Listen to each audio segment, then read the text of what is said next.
Today I want to talk about syncing up the right hand and the left hand in a very didactic way.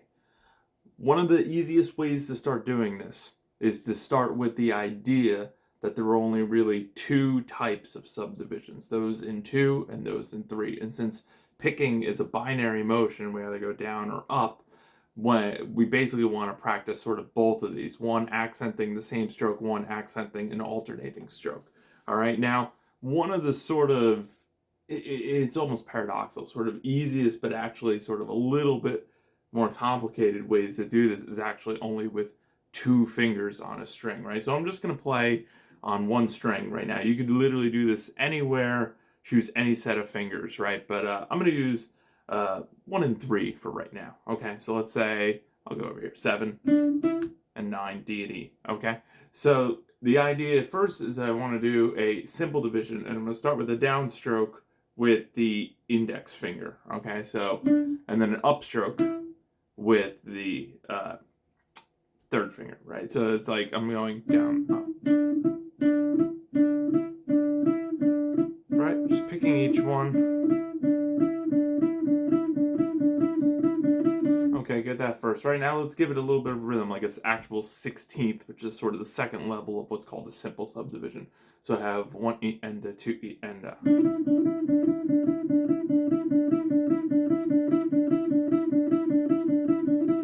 Okay, pretty good, right? And I, like I said, sort of in one of my other videos, you can always, I don't have a metronome on, there's a reason for that.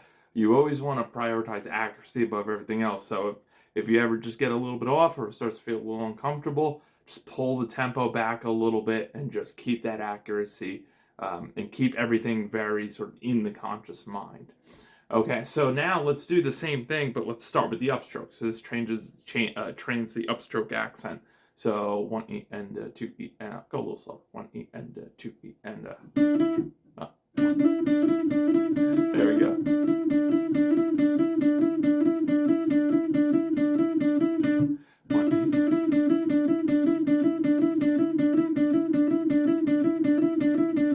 There we go. All right, now what I can do is just still using the same fingers. What I'm going to do is I'm actually going to start on the higher finger. Okay, so now on the higher finger, I'm going to do a down on this one and up on that one. It's a little bit of a different interaction because I'm putting the accent, the strong accent, the down, on that third finger instead of the first finger. Okay, let's do it the opposite way. Start with the up.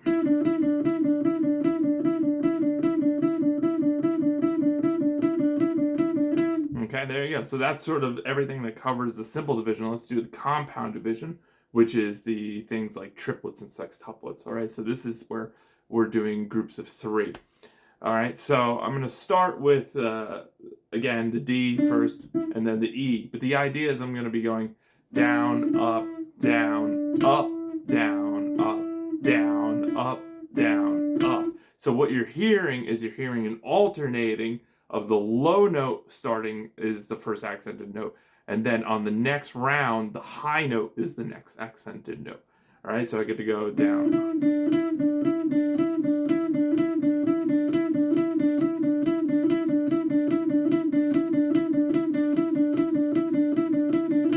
Let's start with the upstroke now.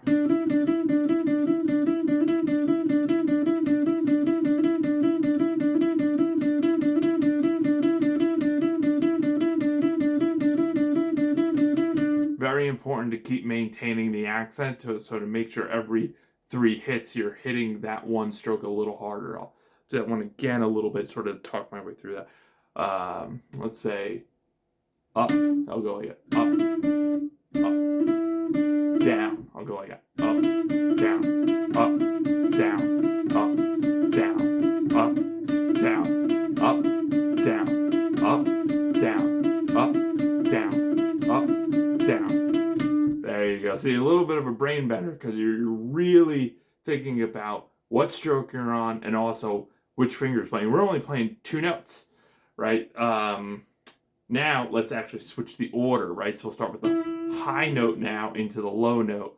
We'll start with the downstroke accent, right? So if I go down, up, down, up, down, up,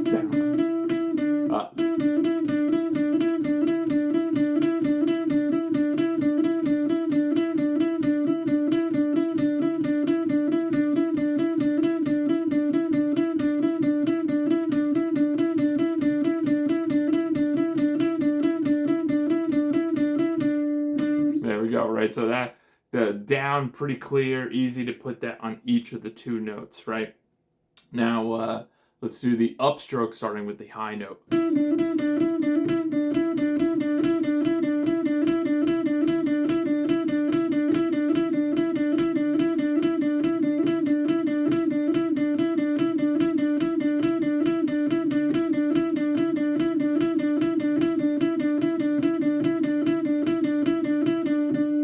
There we have it. So just getting into that frame of reference, right? And then you could go on and do it, 1 and 2, 1 and 3, 1 and 4. You could do it, and you could even do it with individual fingers with the open, which is actually quite a bit more challenging, right? If I'm like,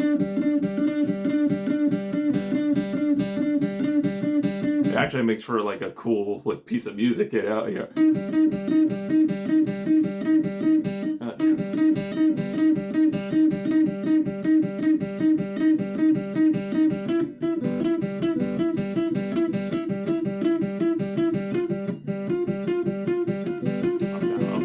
down, up, down, up, down, up, down, up, down, up.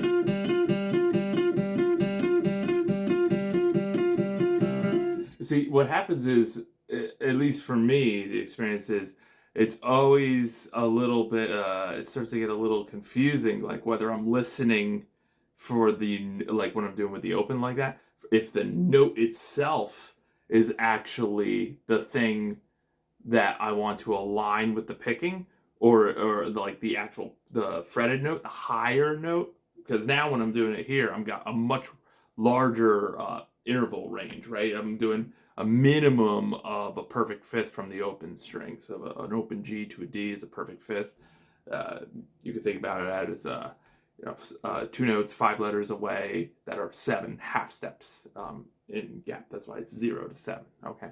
So it's like that's the minimum height. So as I start to have this range, right? You could also be in a lower position too, but as I start to have a bit more range, the open string starts to become this sort of like droning effect. And so to put an accent on the open string takes like a good amount of knowledge of which note I'm actually on. So that's why when you do this stuff, especially when you first do it, you want to just go super slow. Like let's do I like that E flat with the G. That was fun. So if I go like down, up. Yeah, missed the stroke. Down, up, down, up, down, up, down, up. Missed the stroke. Down, up, down, up, down, up, down, up, down, up, down, up, down, up, down, up, down, up, down. Right? Accenting the stroke like that.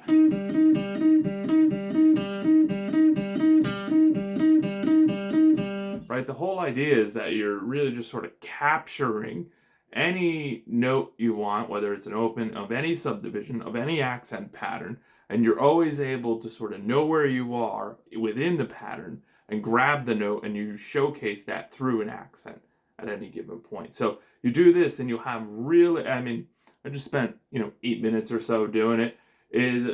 It really just gets you to understand the kinesthetic sensation, the actual learning by doing sensation of putting it together. Because if you try to just do one hand and then you add the other hand, that never works, because you don't have the first-hand experience of what it feels like when they actually interact together the way you want to. If they do interact together the way you want to, it's more serendipitous. It's more of a coincidence, and it's very difficult to replicate a coincidence on command. If you want to have full command of and confidence in synchronization, you want to be doing stuff where I know where the accent is, I know where the beat is, I know what stroke I'm on, I know which finger gets the accent, that kind of stuff.